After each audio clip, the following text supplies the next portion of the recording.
నమస్కారం, వార్తలకు స్వాగతం. ముందుగా ముఖ్యాంశాలు. ఎన్నికల ప్రచారంలో పాల్గొన్న సీఎం రేవంత్ రెడ్డి, మాజీ సీఎం కేసీఆర్ పై ఫైర్. విద్యాశాఖ మంత్రి బొత్స సత్యనారాయణ మీడియా సమావేశం, పలు అంశాలపై వివరణ.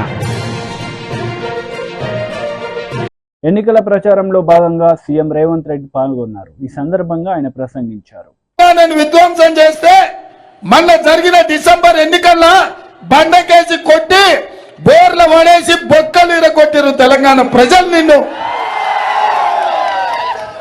అయినా నీ బుద్ధి మారలేదు, నీ వంకర ఆలోచనల మార్పు రాలే.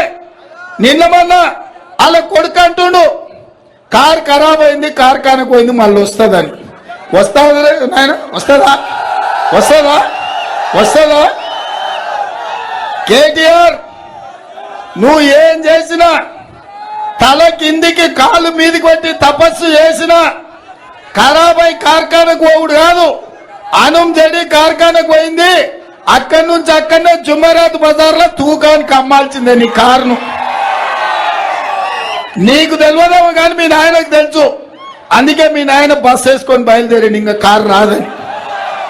చూసిన బస్సులన్నీ వచ్చామన్న మంచి మాటలు చెప్తాడేమో, బుద్ధి తెచ్చుకుంటాడేమో.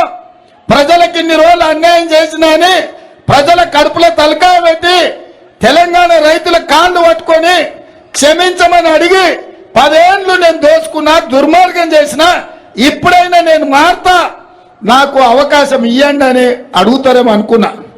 ఆ మాటనే మాట్లాడతలేడు. ఎంతసేపు ఉన్నా రేవంత్ రెడ్డి దిగాల్సిందే, కాంగ్రెస్ వడిపోవాల్సిందే అని. నేను అడగదలుచుకున్న కేసీఆర్ను, అల్లా తప్పగా వాళ్ళ పిల్లల్లో వీళ్ళ పిల్లల్లో చంపి రాలేదు ఈ కుర్చీలోకి. 10 ఏళ్ళు కష్టపడి కొట్లాడి లక్షలాది మంది కాంగ్రెస్ పార్టీ కార్యకర్తలు, లక్షలాది మంది మా కాంగ్రెస్ పార్టీ కార్యకర్తలు తమ రక్తాన్ని చెమటగా మార్చి ఆ చెమట ధార పోసి భుజాలు కాయలు కాసేలా 3 రంగుల జెండాను మోసి డిసెంబర్ సెమీఫైనల్స్ లో నిన్ను బొందబెట్టి ఈ అధికారాన్ని తెచ్చిరు. దిగమంటే దిగనికే ఈడెవడు అల్లా తప్పగాడు లేడు. కేసీఆర్, నువ్వు అనుకుంటున్నావేమో ఏదో పిల్లగాడే కదా చూద్దామని. చూడోసారి వరంగల్ మిర్చి తెలుసు కదా ఎట్లుంటుందో, అప్పుడు కానీ అర్థం కాదు. ఓసారి చూడు, చూస్తే తెలుస్తుంది నీకేందో కథ. ఆయన బస్సు యాత్ర మొత్తం చూసిన, మామనగర్ పోయిండు, నాగర్ కర్నూలు పోయిండు, మిర్యాలగూడ పోయిండు, భువనగిరి పోయిండు, ఇంకా సూర్యాపేట పోయిండు. ఆయన వ్యవహారం చూస్తే వెనకటికి ఎవడో తిక్కలోడు తిరునాళ్ళకు పోతేనంట వానికి ఎక్కనిక దిగనికనే సరిపోయిందంట, చూసింది ఏంది లేదంట. చంద్రశేఖరరావు కూడా ఇవాళ ఎవరిని మభ్యపెట్టడానికి బస్సు వేసుకొని బయలుదేరినవయా? 10 ఏళ్ళు నువ్వే కదా ఉన్నది, నీ దుర్మార్గానికే కదా తెలంగాణ బలైపోయింది. నీ అన్యాయంతోనే కదా 2 లక్షల ఖాళీలు ప్రభుత్వంలో పడావు పడ్డాయి. నేను వచ్చిన వెంబడే 3 నెలల 30,000 ఉద్యోగాలు ఇచ్చిన. ఎవడన్నా తలమాచినోడు యాడిచ్చినాం అంటాడేమో అని ఎల్బీ స్టేడియంకు 30,000 మంది నిరుద్యోగులనే కాదు వాళ్ళ తల్లిదండ్రులను పిలిచి వాళ్ళ కళ్ళల్లో ఆనందం చూసి వాళ్ళకు నియామక పత్రాలు నేనే స్వయంగా చేతికిచ్చిన. నేను వచ్చిన 48 గంటల్లోనే మా ఆడబిడ్డల కళ్ళల్లో ఆనందం చూడాలని ఆర్టీసీ బస్సులో ఉచిత ప్రయాణం కల్పిస్తే ఇవాళకి దాదాపుగా 40 కోట్ల మంది ఆడబిడ్డలు ఆర్టీసీ బస్సులో ఉచితంగా ప్రయాణాన్ని పొందింది. అదేవిధంగా 40 లక్షల కుటుంబాలకు 500 రూపాయలకే ఇవాళ సిలిండర్ వాళ్ళ ఇంటికి చేరుస్తున్నాం. దాదాపుగా 50 లక్షల కుటుంబాలకు, పేదవాళ్లకు, తెల్ల రేషన్ కార్డు ఉన్న వాళ్లకు 200 యూనిట్లు ఇవాళ ఉచితంగా కరెంట్ ఇస్తున్నాం. 4.5 లక్షల ఇందిరమ్మ ఇండ్లు 22,500 కోట్లతోటి ప్రతి నియోజకవర్గానికి 3,500 మంది పేదలకు 5 లక్షల రూపాయల చొప్పున ఉచితంగా ఇవ్వాలి అని ఇవాళ మా ప్రభుత్వం మంజూరు చేసింది.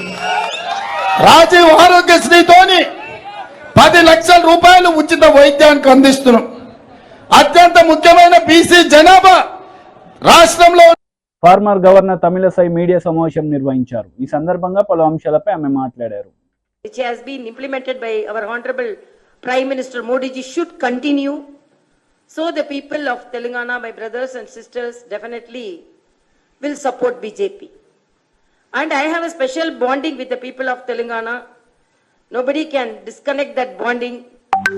Whether I was in Raj Bhavan or I am now in the party office, I have a very strong bonding with the people of Telangana. So only after completing my elections in Tamil Nadu, I came to Telangana and I am moving with the people of Telangana, and I am really very much emotionally attached to them. The way when they, even today when they meet me, they shower me with their affection. First of all, I want to convey that one, the election on the positive narratives, and another thing on the false narratives built by the opponents. First of all, I wish the people of Telangana should be benefited more by the central schemes. And our Honorable Prime Minister approximately have visited 22 times Telangana. And except 1 or 2 times politically, most of the times he visited Telangana to implement central schemes. So he has already told Telangana is the gateway for development of South India. So his concentration on the infrastructure on the state of Telangana is something remarkable. And first of all, I want to say the fight is between BJP, Congress, and in some places with BRS. BRS is a failed force. When they were TRS, they were little strong. When they became BRS, they became very big, because they cannot, when they were not implementing the good schemes and they were not supporting the people in Telangana, how they will support the people of other states? People gave a clear mandate, and now the BRS leader is going around. But before he was invisible. He was an invisible chief minister. And whenever Prime Minister came, he did not come and meet him, receive him, and he was unable to interact with the Prime Minister. And even Governor office he did not respect. Article 167 says, whenever it is warranted, needed, the Chief Minister should meet the Governor and discuss about the development of the state.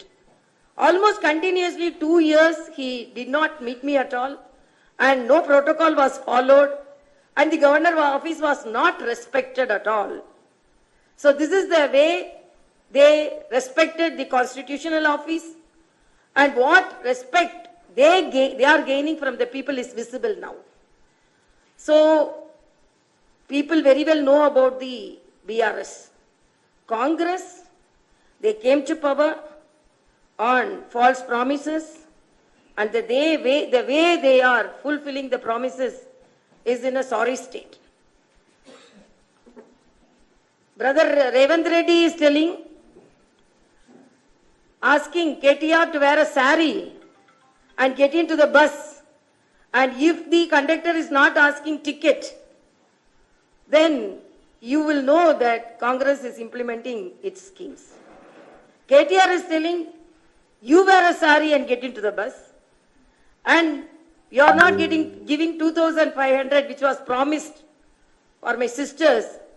So you wear a sari, I feel sorry for them. Because they think this is the women empowerment.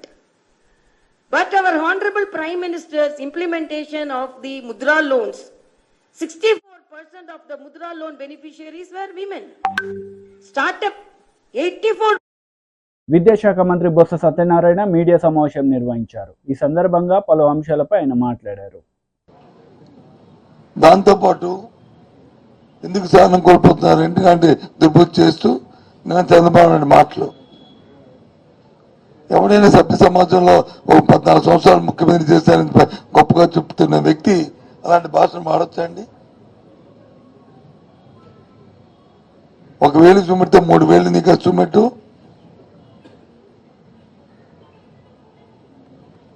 ఎవరికైనా తల్లే కదండి.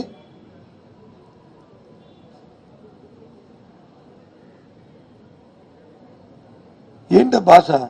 నీ అమ్మ మొగుడు లేకపోతే నీ బాబు,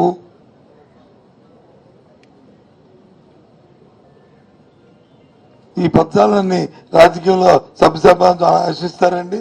I'm sorry, నేను నా నోటితో పలికాను, ఏమన్నా దయచేసి అపార్థం చేసుకోవద్దు. ఆ మాటలు ఎవరికి రావా అండి మాలాంటి వాళ్ళకి? కానీ నా సభ్యత సంస్కారంగా మా నోటితో ఆ మాటలు మాట్లాడడం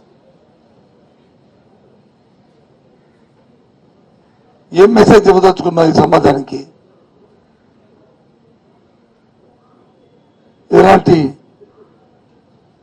వాక్యాలు నీచమైన మాట్లాడుకుంటూ అసలు మనిషి పుట్టావా నాకు అర్థం అవట్లేదు. ఈ సమాజాన్ని ఏ రకమైన పరివర్తన చేయడానికి ప్రయత్నం చేస్తున్నావు రాజకీయంగా?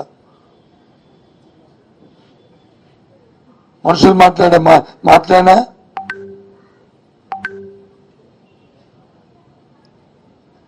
చాచా పేరెత్తడానికే చాలా అసహ్యంగా ఉంది. నీ పేరుతో ఉచ్చరించడానికి ఒక పక్క వచ్చి మేలు జరుగుతుంటే దానికి వచ్చి వాటికంటే మొక్కలెడ్డి వాళ్ళ చౌలకు కారణం అవుతున్నావు.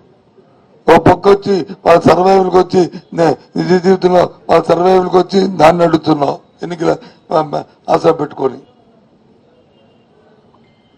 ఒక పక్క వచ్చి మన ఆత్మగౌరవానికి సంబంధించిన అంశాలని ఆపుతున్నావు ఎన్నికల కమిషన్ తోడు పెట్టుకొని.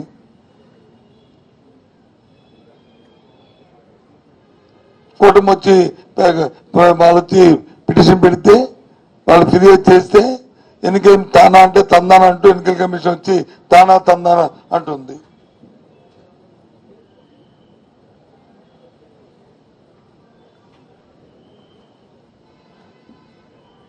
ఎన్నికల నిబంధనలకి రాజ్యాంగానికి మేమేమి వ్యతిరేకం కాదు. కానీ వాస్తవాలు పరిశీలించాలి, ఆ గ్రావిటీని పరిశీలించాలి. అంతేగాని వాళ్ళు ఫిర్యాదు ఇస్తే దానివల్ల ఈ సమాజానికి కానీ వ్యక్తులకు కానీ లేకపోతే వ్యవస్థకు కానీ నష్టం ఆలోచించకుండా వాళ్ళు చౌలకు కారమవడానికి వాళ్ళు అవడం భావ్యమా?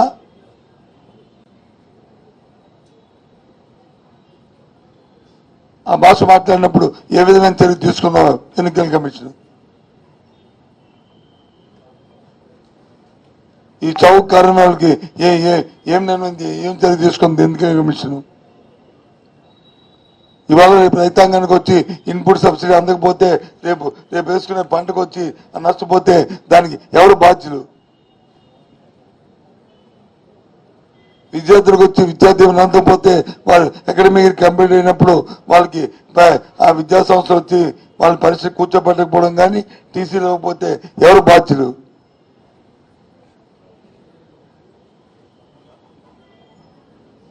గౌరవమైన కుటుంబం వాళ్ళని గౌరవంగా మహిళ బతకాలని మరి మనుగడ సాగించాలని ఇస్తున్న చేయూత కార్యక్రమాన్ని మరి మోకాళ్ళిస్తే ఆ గౌరవానికి తగ్గితే అది ఎవరు బాధ్యులు? మీ కూటమి బాధ్యులు కదా? దాన్ని ఒత్తాసు పలుకుతున్న ఎలక్షన్ కమిషన్ బాధ్యులు కాదా?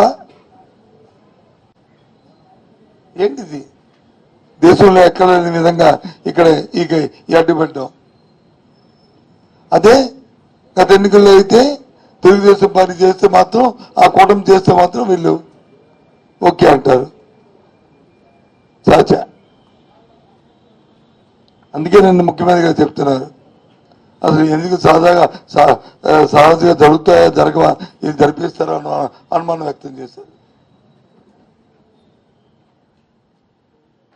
పూర్తిగా దీన్ని ఖండిస్తున్నాం.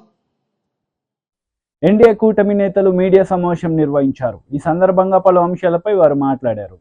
ఇవాళ ప్రభుత్వ సలహాదారులు సజ్జల గారు పరస్పరం పొంతన లేనటువంటి వ్యాఖ్యలు ప్రతిరోజు చేస్తూ ఉన్నారు. ప్రజల్ని ఏ విధంగా ఈ అంశం నుంచి పక్కదోవ పట్టించాలి, వారి వైఫల్యాలు ప్రజలకి ఏ విధంగా తెలియకుండా చేయాలి, వాళ్ళ ప్రతిపక్షాలు కానీ మీడియా కానీ గొంతెచ్చి ప్రతిరోజు కూడా ఈ చట్టం మాటున ఏ విధంగా చట్టాన్ని చుట్టంగా మార్చుకొని ప్రభుత్వ భూములు, ప్రైవేటు భూములు, అటవీ భూములు, దేవాదాయ శాఖ భూములు ఏ విధంగా లాగేసుకొని అన్యాక్రాంతం చేసుకొని తమ అనుంగ మిత్రులు అస్మదీయులు పరం చేయాలనేటటువంటి ప్రయత్నం ఏ విధంగా చేశారనేటటువంటి అంశాన్ని ప్రతిరోజు కూడా ప్రతిపక్షాలు వెలుగెత్తి చాటుతూనే ఉన్నాయి. దీన్ని ఒకరేమో మంచి చట్టం అంటారు, మరొకరేమో చట్టం అమల్లోనే లేదంటారు వీళ్ళు, వేరొకరు అమలు చేసేది కేంద్ర ప్రభుత్వం అంటారు. ముఖ్యమంత్రి కానీ, మంత్రులు కానీ, సజ్జలు కానీ ఒక్కొక్కళ్ళు ఒక్కొక్క రకంగా మాట్లాడుతుంటారు. మీరు గమనించండి, ఒక్కొక్కళ్ళు ఒక్కొక్క ఆ అంశంలో ఒక్కొక్క పాత్రను తీసుకొని ప్రతిరోజు వచ్చి వాళ్ళు మాట్లాడే విధానాన్ని కూడా మీరు గమనించండి. ఆ పాత్రదారులు వాళ్ళు ఏదైతే స్క్రిప్ట్ ఉందో ఆ స్క్రిప్ట్ ప్రకారం మాట్లాడుతూ ఉంటారు. ఇవాళ ఒక్కసారి భూములు అనేటటువంటిది రాష్ట్ర పరిధిలో ఉండేటటువంటి రెవెన్యూ శాఖకి సంబంధించినటువంటి అంశమా, లేకపోతే రెవెన్యూ శాఖని కేంద్ర ప్రభుత్వం దాన్ని తీసుకునేటటువంటి నిర్ణయాలను అమలు చేస్తుందా? ఈ యొక్క అంశం మీద కూడా అవగాహన లేని దగ్గర పలానా జగన్మోహన్ రెడ్డి గారి భూమి ఆయనది కాదు, మాది, మేము ఇంతకుముందు అక్కడ ఉండేవాళ్ళము అని నేను ఇంకా డిస్ప్యూట్ రైజ్ చేస్తే that land will immediately go in to the dispute register. Jaganmohan Reddy గారు నేలకు పీక్కున్నా కూడా ఏమీ చేయలేరు. నిజంగా ఈ చట్టం కనుక అమల్లోకి వస్తే ఇంత ఘోరంగా ఉంటుంది. Jaganmohan Reddy it will boomerang upon you only, మీకే వస్తుంది బ్యాక్. సో ఎవడొచ్చి అంటే మీ వైకాపా వాళ్ళందరూ అక్కడక్కడ చాలా మంది ఉన్నారు కాబట్టి, ఇట్లాంటి డిఫరెంట్ ఆఫ్ గ్యాంగులు ఉన్నారు కాబట్టి ఈ గ్యాంగులు అంతా వెళ్ళి ప్రతిరోజు ఒక్కొక్క భూమి మీద మీరు ఈ డిస్ప్యూట్ రిజిస్టర్లోకి చేర్చడానికి మీరు ఎవరినైతే పెట్టుకోదలుచుకున్నారో వాళ్ళనే ల్యాండ్ టైటిలింగ్ ఆఫీసర్గా పెట్టుకుంటున్నారు.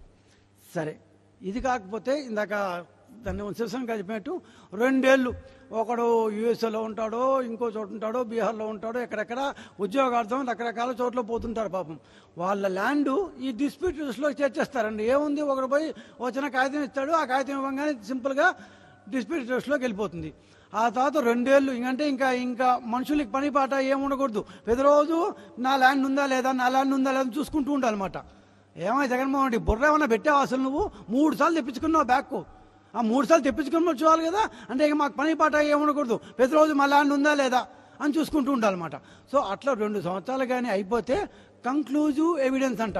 అంటే 2 సంవత్సరాలు మాట్లాడినట్టు ఈ చట్టం ఒక నల్ల చట్టం, ప్రజా వ్యతిరేక చట్టం, ప్రజా కంటక చట్టం. ఈ చట్టం ప్రజల ఆస్తి, రాజ్యాంగ హక్కు ఆర్టికల్ 300A దోచుకునే చట్టం. ఈ చట్టంలో అనేక లోపాలన్నీ కూడా మిత్రులు దినకర్ గారు, విజయ్ కుమార్ గారు మాట్లాడారు. ఇందులో ఒరిజినల్గా ఇచ్చిన చట్టానికి మార్చి సిగ్గుమాలిన మధ్యలో ల్యాండ్ డిస్ప్యూట్ రెజల్యూషన్ ఆఫీసర్ తీసేశారు. వీళ్ళు టైటిలింగ్ ఆఫీసర్ నుంచి డైరెక్ట్ అప్పీలేట్ అథారిటీకి వెళ్ళిపోయారు. సో ఇక్కడ నీతి ఆయోగ్ అప్పీలేట్ అథారిటీకి అప్పీల్ పవర్ ఇచ్చింది, హైకోర్టుకి అప్పీల్ పవర్ ఇచ్చింది. అంటే నీతి ఆయోగ్ ఉద్దేశం ఏమిటి అని అంటే ఎక్కడా కూడా అన్యాయం జరగకూడదని.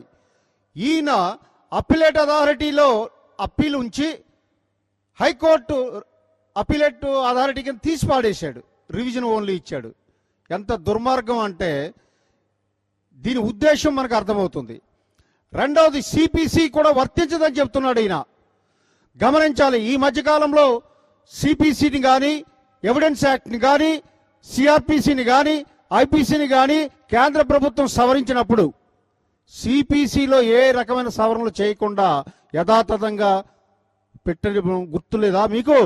అంటే ఎంత పకడ్బందీగా సిపిసిని రూపాంతరం చేశారు. అటువంటి సిపిసిని మీరు తీసేయాలి.